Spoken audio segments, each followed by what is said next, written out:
Hello everyone, welcome back to my channel. It's Alex Lowry. Today's video is about autism and processing information. Now this was requested by Anmol Singh, one of the autistic people as I know on the internet, has requested this video for me to talk about. So I do hope that you learn a lot from this talk today. And as Henry VIII said to his wives, I won't keep you for long. Those of us who are on the autistic spectrum often don't process things quite like neurologically typical people do. For me personally, a lot of things take me much longer to process, and my processing speed is quite delayed in a lot of cases.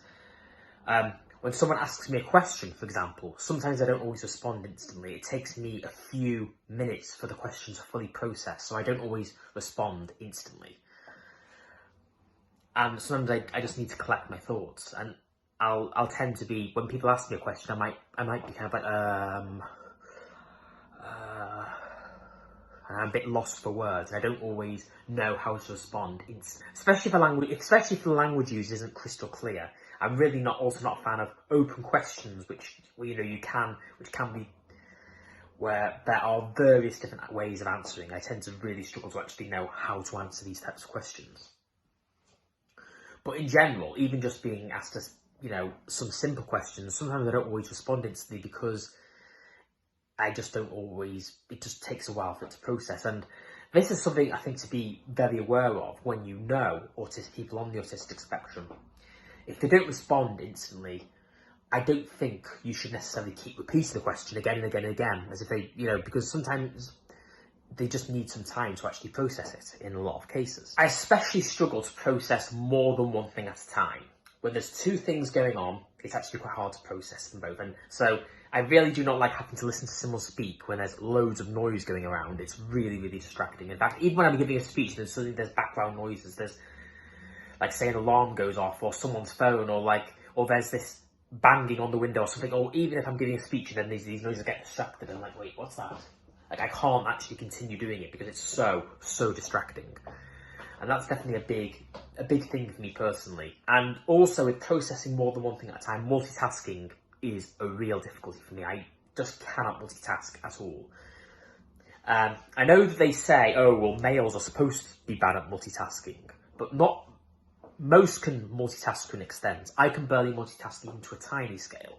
So I really am bad at multitasking, even for a bloke. If I'm working under pressure, that can make me really, really anxious and I can't think straight. And it really becomes very, very stressful when I have to work under pressure, and there's a very limited amount of time. It tends to make me very, very anxious. I actually did take some exams several years ago, and I had to have extended time during the exams. I had to basically have like an extra hour. I needed that extra time to basically be able to process all the information, and I also needed a computer too, because writing from hand and getting all what I want to say through writing is not very easy for me at all.